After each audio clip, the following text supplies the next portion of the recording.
Our Michigan State football Spartans keep the bowl game dream alive, beating Rutgers 27-21. But before that, well, Michigan State basketball dropped a heartbreaker to Gonzaga. We talk about football in the first two segments, then that basketball game in the third segment. Busy show today. Let's go. Are Locked On Spartans, your daily podcast on the Michigan State Spartans, part of the Locked On Podcast Network. Your team every day.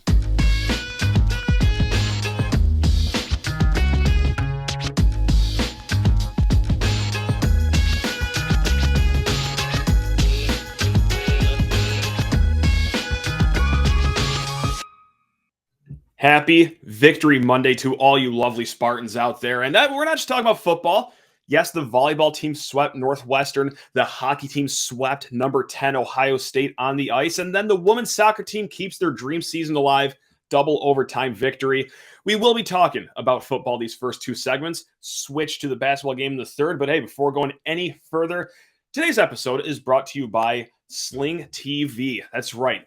Don't miss on this weekend's matchup between the Spartans versus the Kentucky Wildcats on Tuesday, right here on Sling. Sling, the TV you love for a price you'll love. Try it today.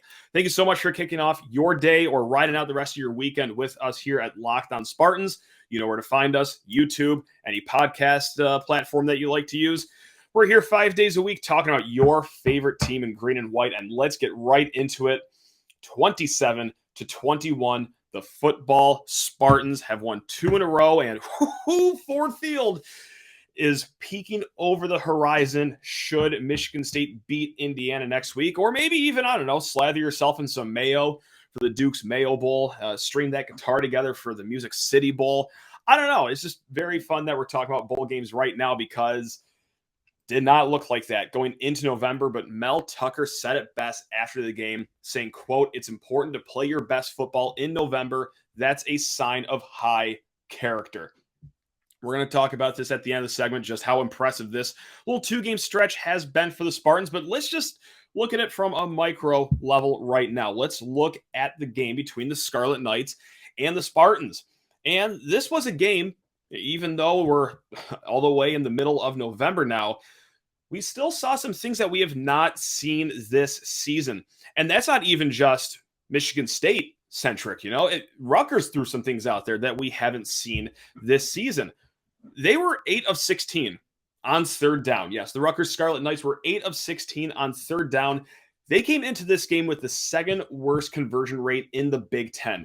Gavin Wimsatt, he played the best game of his career, 20 of 34 passing, 2 touchdowns, including that heartbreaker. If you had Michigan State minus 10 or minus 12 or whatever you got the line at, that's one of the worst gambling beats that we'll see in college football this year. But regardless, Gavin Wimsatt played his best game in a Scarlet Knight uniform. And then Kyle Monangai, their running back as well, rushed for 168 yards, 6.8 yards per carry. This season, in Big Ten play, he never ran for more than 30 yards. So, yes, you had a great day by Gavin Wimsatt, or as great of a day as you could hope from that quarterback. They did well on third downs, and they had a career day by their running back. But with all that said, Michigan State still prevails. Rutgers gave them a best shot. Michigan State suspended players, injured players, and all. Came out with a nice little home victory here. And yes, we saw some things from Michigan State that we haven't seen all season. Let's just take it from the top right here. It was nice to see the tight ends be utilized in the passing game. And this was headlined by Daniel Barker. Big body Daniel Barker. He had 4 catches. Of course, he had that touchdown to get the scoring going in this game. But this is the first time since the Spartans visited Seattle in that game against Washington where Barker had at least 4 catches. Clearly a mismatch for this Rutgers defense. I think that was definitely the game plan going into this game, is utilize Barker, utilize Malik Carr, who nearly had that touchdown, and then Tyler Hunt as well. It was a really good game plan going in, and it was nice to see Daniel Barker, just this great receiving threat who I think has been underutilized, used. So that was nice to see on Saturday as well. Other things that we haven't seen in a while, or just flat out haven't seen this whole season. Jarek Brassard with 11 carries for 80 yards. Michigan State had a great day on the ground. They nearly got 200 yards of rushing. And Jarek Broussard, 11 carries for 80 yards. Leading up to this game, the previous 4 games combined, he had 12 carries. Just 3 carries in each of those 4 games. But hey, here he is. He's back, 11 carries, 80 yards. Looked like the player that we all wanted him to be when he transferred in from Colorado. So really strong showing from Broussard as well. And this was a massive one of just something that we have not seen at all this year. And it wasn't just competence in the kicking game. No, it was actually winning plays in the kicking game. Both sides too, whether it is builds a field goal block by Jacob Slade. It's the last time we've seen that happen. And then also General Ben Patton drills a 34-yard field goal. And usually that's not really anything notable. 34-yard field goals, even for college, should be automatic. But we just saw this unit miss a 31 field goal last week against Illinois. Also, too, this 34-yard field goal, that was a clutch moment there, too, because that put Michigan State up 2 scores. Ben Patton could not have kicked that any more down the middle if he tried. And it also kind of looked like that, too, for his major 48-yard field goal at the end of the fourth quarter as well. That was to put Michigan State up 13 points. But that looked good off the foot. And maybe this is positive momentum building into next year for the kicking game, who's had their fair share of issues, but did not have anything close to an issue on Saturday. And for that, General Patton, for that, Jacob Slade with your giant hand that blocked the field goal, that's a 9-point swing right there between the blocked Rutgers field goal and Patton's 2 made field goals. We thank you for those. Also, too, really quick, we also saw more of the same as well. It wasn't just a complete surprise and, oh my God, what's happening? There are some common themes that still stuck around, and for the second week in a row, Cal Haladay should be winning Big Ten Defensive Player of the Week. I hope he is somewhere in an ice bath right now because my man had 20 tackles. 20 tackles. That is the 10th most of all time by a Michigan State Spartan in a single game and the most in 17 years. The last time a Michigan State player racked up 20 tackles was in 2005. And if you go back to the record books, all these records that are above 20 tackles is, well, when the game was played more on the ground, when linebackers had more tackling opportunities. So, yeah, for a linebacker in the year of our Lord, 2022, to be racking up 20 tackles, that is a Herculean effort right there. And, oh, man, I hope Cal's feeling just somewhat okay today.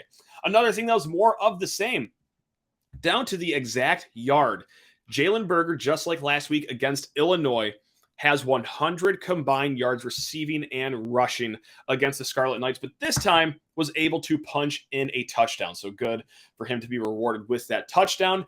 The offensive line, I thought, played really just, am I going to use the great word right now? I thought they played really good. And this is after the first 2 months of the season, kind of just looked pedestrian at best, but they held Peyton Thorne on his feet. Just took 1 sack last week against Illinois. How about a whopping 0 sacks taken this week against Rutgers? And you got to give a lot of credit to Brandon Baldwin. Jarrett Horst steps away. Brandon Baldwin, you are plugged in as the starting left tackle. Go get him, young man. And, well, he's gotten them. He has looked every bit of a starting left tackle so far. So great performance from him. We saw the vintage Peyton Thorne to Jaden Reed connection. 4 catches for 90 yards to Reed. And look, was Peyton Thorne perfect on Saturday? No, absolutely not. But I think he was the epitome of fine. Obviously good enough to get the win.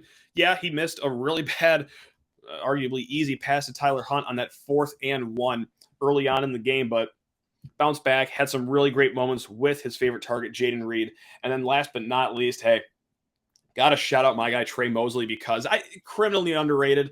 I know I'm the leader of the Trey Mosley hype train, but have to shout him out for that sneaky play at the end that I don't think a lot of people have forgotten right now as you're listening maybe 48 hours after the game, but that That recovery on the onside kick, that's clutch because my heart was in my throat watching that play because, oh my God, that got a little hairy at the end. But regardless, hey, Spartans got the dub, the boys got the win, and that is sensational. We'll talk more about this game here. I just have to talk your ear off about Get Upside, the Upside app. That's right. Hey, look, we all know what inflation is doing to us. It is punching us right where it hurts. And whether it's driving less, dining out less, buying less from a grocery store, we can all agree there's nothing fun about cutting back and doing less. That's why I started using Upside. Upside is an incredible app for anyone who buys gas, groceries, or dines out. With Upside, I don't have to cut back because I get cash back on every purchase. Getting started is so simple. Just download the free Upside app and use my promo code LOCKED and get $5 or more cash back on your first purchase of $10 or more. Next, claim an offer for whatever you're buying on Upside. Check in at the business, pay as usual with a credit or debit card, and get paid. In comparison to credit rewards or loyalty programs, you can earn up to 3 times more cash back with Upside. So what are you waiting for? Download the free Upside app and use promo code LOCKED to get $5 or more cash back on your first purchase of $10 or more. That's $5 or more cash back on your first purchase of $10 or more using promo code LOCKED. And before getting more into Michigan State football's big win on Saturday, hey, thank you so much for giving us a watch or a listen. However you are digesting this, thanks a ton. And if you ever want to reach out, lockedonspartans@gmail.com is the place to find us. We will be back on tomorrow's show with Dave Klein of SpartanHoops.com. Get his thoughts about, well, Michigan State's first 2 games, but also the big Champions Classic clash on Tuesday.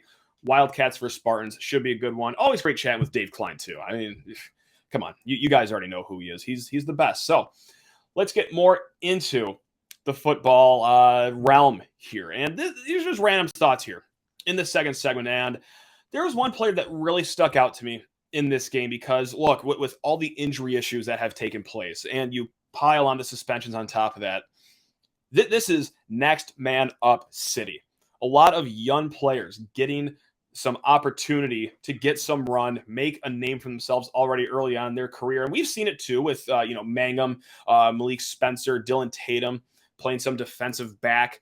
And I got to go down to the trenches, though, because, look, it has not been fun if you are playing on the trenches. This was the group that came into the season with arguably the most depth on the team. And now we're basically starting 4 defensive linemen because Brandon Wright's out with suspension. Chris Bogle's out. Jeff Petrowski's out. Jacoby Windman is out should he ever go back to defensive end. But I think sophomore Avery Dunn has really done well. No pun intended. Wow, that was a good one if I did that intentionally. I thought Avery Dunn has done really well in the last 2 games. That was with Illinois, obviously, and then Saturday's game, best game of his career, no doubt about that. 6 tackles, his first sack of the season, and he just looked like he belonged.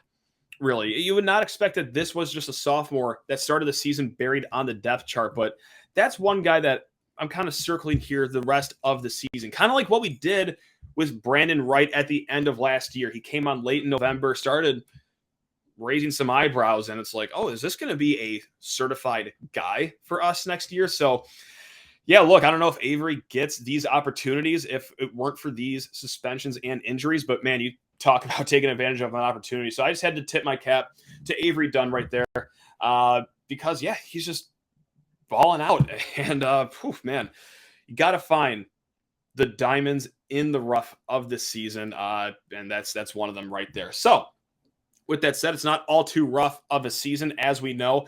Michigan State, big game coming up this Saturday. As big of a game as you could ever have against the Indiana football Hoosiers.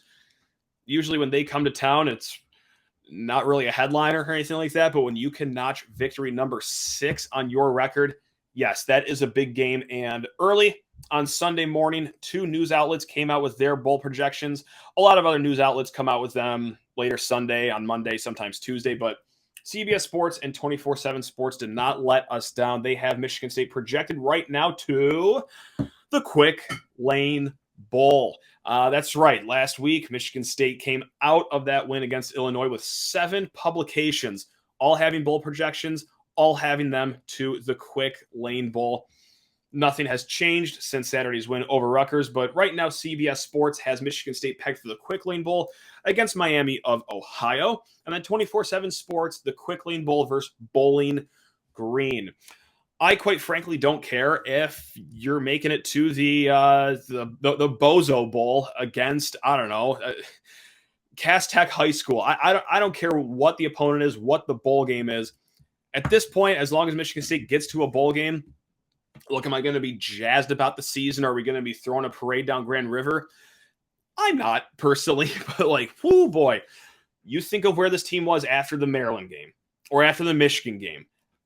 I would have done a lot of things that I'm not proud to say out loud to even just get to a Quick Lane Bowl down at Ford Field, day after Christmas, 2:30 kickoff. Hey, look, I'm not against the Quick Lane Bowl because, well, that's going to be a certified home game for Michigan State as well. So, yes, just get to that 6th win any possible way. And next up is against Indiana, just like we said. And just a quick little peek here. We will be doing a full fleshed out preview show with Jacob Rude of Locked On Hoosiers later this week. But right now, let's get to know Indiana a little bit. And it's not good. It's not a good time to be an Indiana football Hoosier fan. They are 3-7 on the year, and their only conference win came all the way back in September against Illinois. Kind of a controversial finish there at the end, but regardless, that win is in their win column. So ever since then, though, tough season for Indiana. And you know what? They've also looked to be turning the page at cornerback. It was Connor Bazelak who was slinging the ball for them throughout this rough stretch. But during the Ohio State game, they switched to Dexter Williams. And he offers something different than Bazelak. No, he's not accurate whatsoever. His completion percentage is actually below 40%. But he did have 2 touchdowns, 0 interceptions in a blowout loss against Ohio State over the weekend, but his legs are something to be cautious about. So this will be an interesting matchup here. See who they're going to be spying against Dexter Williams. This would be a great game for Darius Snow to be healthy, but unfortunately, as we all know, he's not.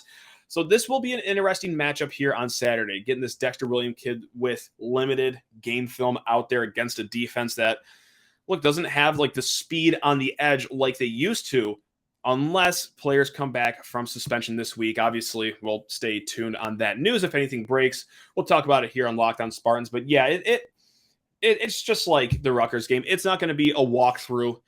Indiana, just like we said, 3-7 on the season. They will not be making a bowl game, but you can still leave your season with an okay mark if you get this nice road win in November. Just something to hang your hat on.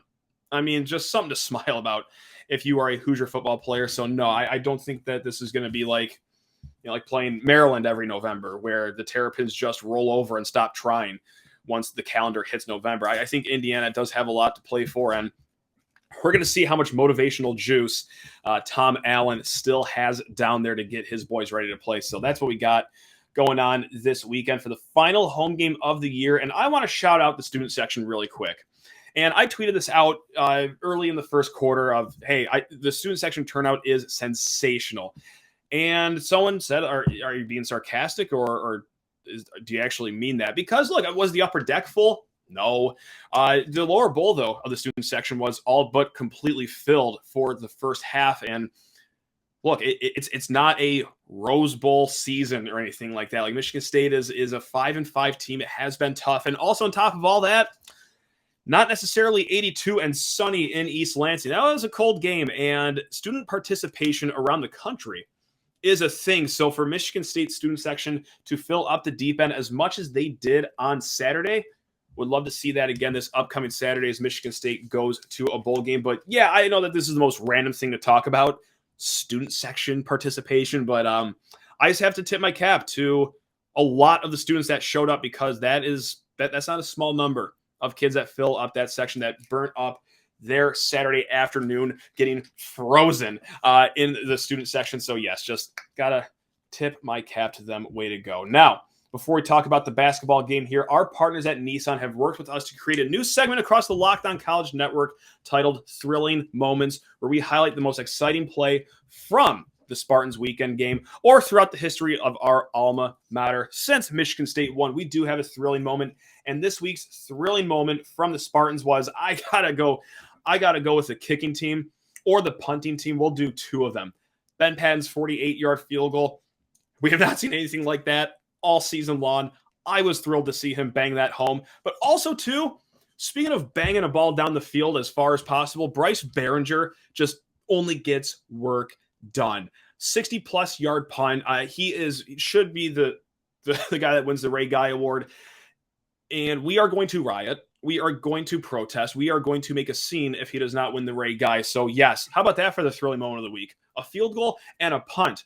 Tell me that's not the most Big Ten thing you've ever heard. This segment has been inspired by the thrilling new designs featured across Nissan's new lineup of vehicles.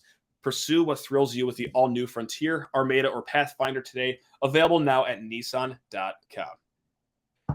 We are recording roughly an hour after Michigan State's 1-point loss against Gonzaga on the aircraft carrier. So this is a good mix, or maybe a bad mix. I don't know. I'll let you be the judge of this. Between pure raw emotion after a heartbreaking loss like that from a slappy of a fan like myself, but also some rationale behind it. Now, this is going to be another judgment call for you, whether you like this rationale that I'm about to have, and I'm going to guess that maybe a lot of you won't, but screw it, we're going to go for it anyway. I understand why some fans might be a little jazzed about what happened on Friday. And no, I'm not talking about, happy that we lost. But look, at the end of the day, Michigan State just lost by 1 against the number 2 team in the country and looked really good against them as well. This was a game where Michigan State was 11.5-point underdogs in Vegas, and they rode it out to the bitter end. The final possession, they had a shot, but unfortunately fell 1 point short. They had the game in a really good spot, actually. 6-point lead late in the game. They were up as much as 12 points in the second half. And that's why I don't feel necessarily all too jazzed about this game. Look, if you are one of these people that are optimistic about what you saw, you feel better about the season outlook, I envy you. And I'm not going to say you're wrong or anything. I mean, we're 2 games into the season, for crying out loud. It's really early to make a judgment call whether you're going to be correct in the long term. But man, I have a hard time putting on my little smile face and saying, hey, moral victory for a few reasons. One, because the logo I'm wearing on my hat right now, it's a Michigan State logo. This is a powerhouse basketball program. Maybe if you were a fan of a middling program, like, I don't know, like Northwestern or Illinois, for example, like a team that really hasn't accomplished much in the last 2 decades, like, okay, sure, yeah, take your moral win, but kind of demand greatness here. And this is a team coached by a man that has only achieved greatness here. So excuse me if I'm being a little too greedy and wanted a team to close out a 12-point lead in the second half, or a 6-point lead with under 10 minutes to go, or a team that had a shot at the win in the final possession. And instead of getting a solid playoff at the end, kind of doing not that, actually. And I get it. A player slipped. You couldn't get the ball low in the post. You also only gave yourself 15 seconds to run that play after letting an additional 15 seconds run off before calling that timeout and having that killer play out of the timeout here. But I digress. You don't lose a play off one game. You can sure win one off one game, but that's just not how it worked out. No, really what I am not, I guess concerned will be the word I use, is one, look, it's 3 things, really. The first one, I don't want losing like this to be contagious.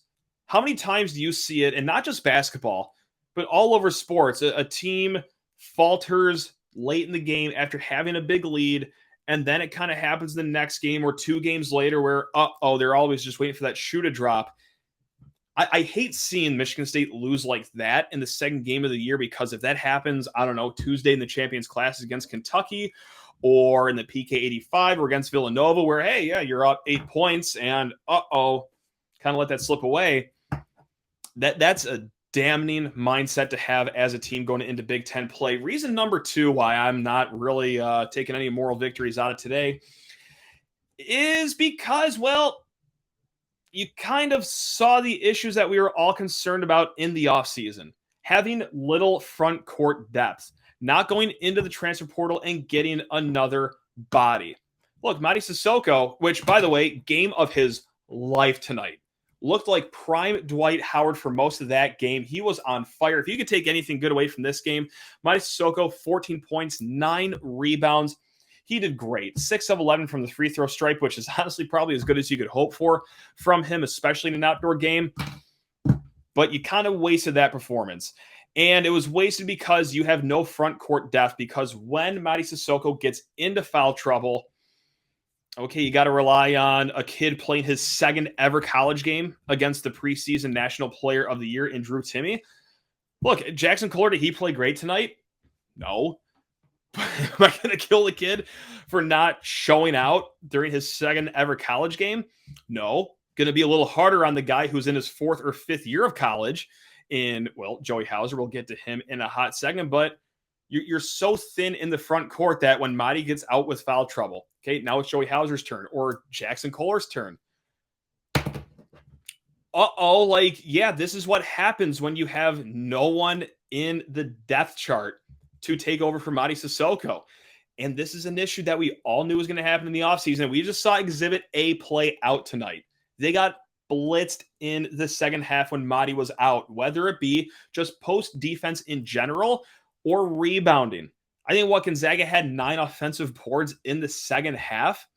Gee, if only there were a magical, here, we'll call it a portal. Yeah, a portal where you can draw, players looking for other teams. If only you could just dip into that in the offseason. But again, I will check myself. It is just a second game. I won't make a sweeping referendum for how this is going to play out the rest of the season. But, okay, a little concerning that all the naysayers that said that, well, front court depth will be a massive issue.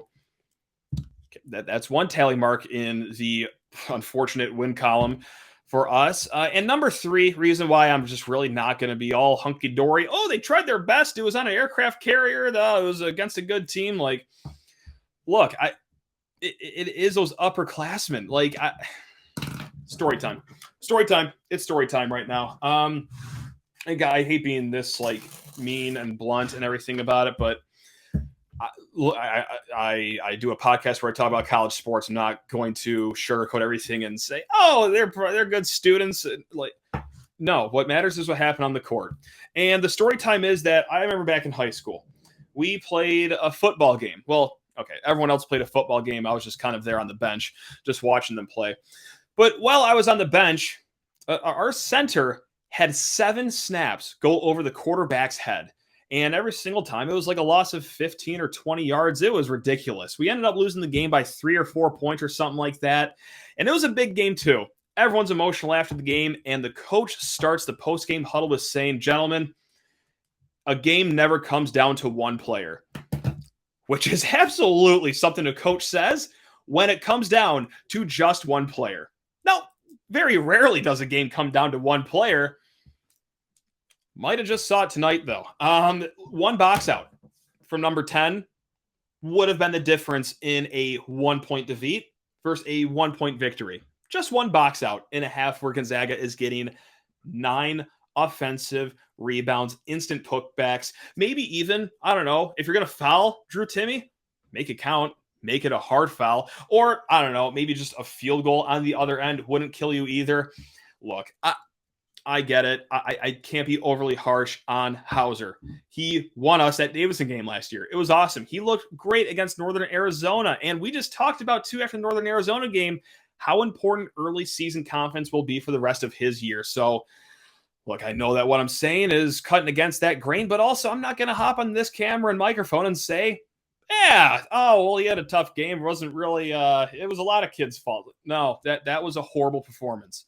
And we have seen time and time again that he's the human form of cryptocurrency. It's going to be really awesome some games. Going to be just downright horrible other games. And that was a really, really rough game.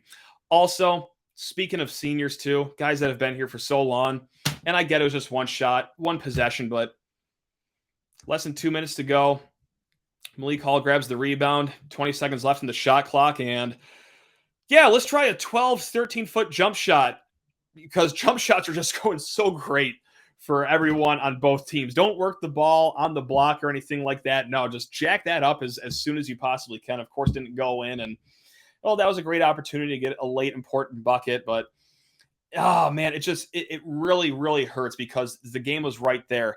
And good teams win those games. Like good teams, when they're up by 12 points, no matter who the opponent is, when they're up 6 points with under 10 minutes to go, I'm sorry, they find a way to win those games. And maybe this team will end up being good later in the season, but jury's still out on them. And they could have had case closed tonight if they closed out that game. But here we are just looking at a Tuesday game against Kentucky, which, great, awesome, has another preseason player of the year candidate in the front court in Oscar Tshiebwe. So yes, if they win on Tuesday, if they, go pretty well through the gauntlet of the PK 85, the Villanova game, which by the way, Villanova just lost to Temple tonight as well. If they beat Notre Dame, if they get out of this gauntlet of a schedule unscathed, okay, we might be able to look back at this aircraft carrier game and being like, see, it wasn't so bad after all. But right now, in this moment, as you're 1-1, blown opportunity, real bad blown opportunity. And oh man, it didn't even have to come down to jump shooting. Like, look, both teams were shooting the ball horrible because it was an outdoor game, odd conditions. And we all knew this going in here, but man, it was a game where a lot of the mistakes happened inside, whether it was depth, whether it was just execution of just not boxing out. And look, I get it. Believe me, I get the whole, like, Drew Timme can get away with whatever he wants. He barreled his shoulder into our defenders how many times, but look, you also could have mitigated that damage there just by boxing out. And whether it's right or wrong, it's not right, but it's just the fact of the matter is that when you're a preseason player of the year like him, you're going to get any call that you want. You will be able to do whatever. And so, it just sucks. And look, it's just do what is in your control. And what is in your control is trying up better plays at the end of the game, or boxing out, or not wasting possessions with under 2 minutes in the game. And that's whatever. I'm sorry to be such a mopey Zooline about this. I'm sorry to be a little Eeyore cloud on this Friday night. And if you are one of those people that have taken a moral victory and feel good about this team going forward, I hope I didn't ruin your vibe, because I genuinely do envy that. I just don't have that in me because it was right there. It was right there, and that would have been a really nice resume builder. I get March, it might as well be 18 months away, but that would have been a nice little notch on your resume right there. But, it's not. You lost by 1, so there you have it. We will be back with more. You guys know where to find us. Locked on Spartans, 5 days a week here. Thank you so much for giving us a listen. If you're tuning in on a Friday night or Saturday or really any pocket of your weekend, it's a lot to ask for people to take 12 to 15 minutes out of their weekend to talk to them. So thank you so much for letting my face and voice into your life. I hope you enjoy the rest of the weekend because you guys are just the best, and you only deserve the best. Let's go green. Enjoy the rest of your weekend. Love you all. Let's go. Let's go.